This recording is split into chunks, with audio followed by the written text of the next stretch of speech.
I'm all grown up now. But sometimes when the lights go out, it still happens. A shadow becomes a face. A shape becomes a person. Something ordinary becomes something else. Back to the night it all began. I was 5 years old, growing up in the Caribbean. It was the 1990s. It was just another ordinary night. Everyone was asleep, my mom and my grandma, my brother and my sister. Even my aunties were deep in their dreams. The house was quiet, just the sound of the fan and the gentle hum of the insects outside. It was bedtime, just another ordinary night. I was trying to fall asleep, looking around my room, watching the shadows move across the walls. Everything seemed normal. Everything seemed familiar. Above my bed were black garbage bags filled with decorations, folded sheets, boxes, things that had been sitting there for years, things I had seen 1,000 times before. Then I noticed something, a face. At first I thought I was imagining it. Just a trick of the light, just a shadow.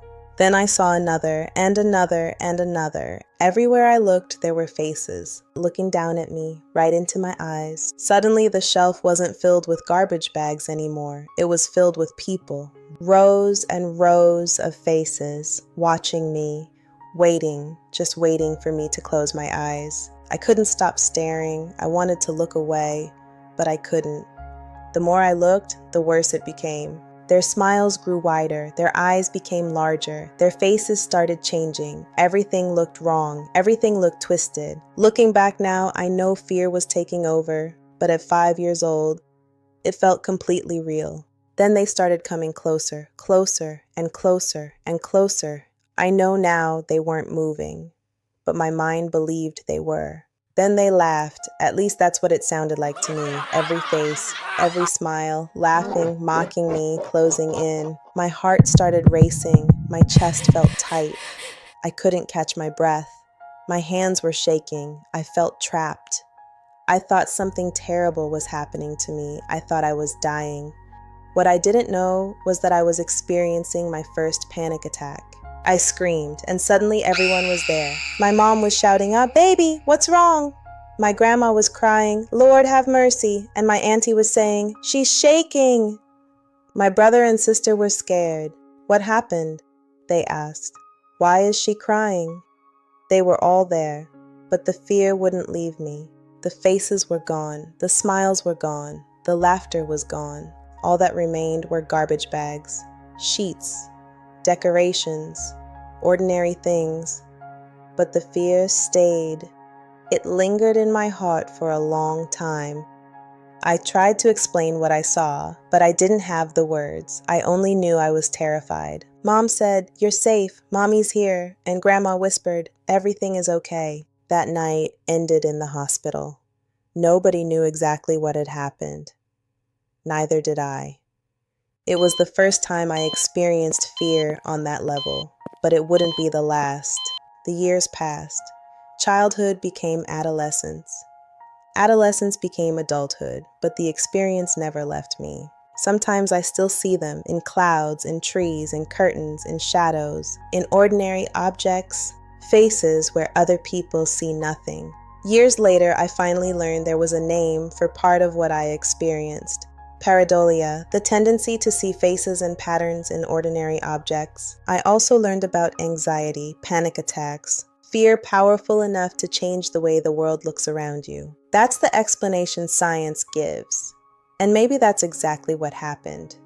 But if I'm being completely honest, part of me has always wondered if there was something more. Sometimes it feels like I notice things other people don't. Sometimes it feels like I can sense things that exist just beyond what we normally see. Sometimes I wonder if I caught a glimpse beyond the veil. Not something evil, not something frightening, just something I still can't fully explain. Maybe it was pareidolia. Maybe it was anxiety. Maybe it was a frightened child staring into the dark. Or maybe some experiences stay with us because we're still searching for their meaning. Looking back, the garbage bags never changed, the room never changed, but my perception did. The faces were never real, the fear was, and whether it was my imagination or a glimpse beyond the veil, that night changed me forever. And if you've ever experienced something like this, you're not alone. For most of my life, I've struggled to explain what happened to me that night. Whenever I tell people about seeing faces in shadows, garbage bags, clouds, or everyday objects, some laugh. Some dismiss it, some tell me I'm crazy, but I know I'm not. What I experienced was real. The fear was real. The panic was real. The memories are real. And the experience didn't end when I was a child. I still experience it as an adult. Even now, there are moments when a shadow becomes a face, when ordinary objects seem to take on a life of their own, when I catch myself seeing things that others don't notice. Years later, I learned words like pareidolia, anxiety, and panic attacks. Those words helped me understand part of my experience, but they never fully explained how deeply it affected me, why it stayed with me for so many years, or why it still happens today.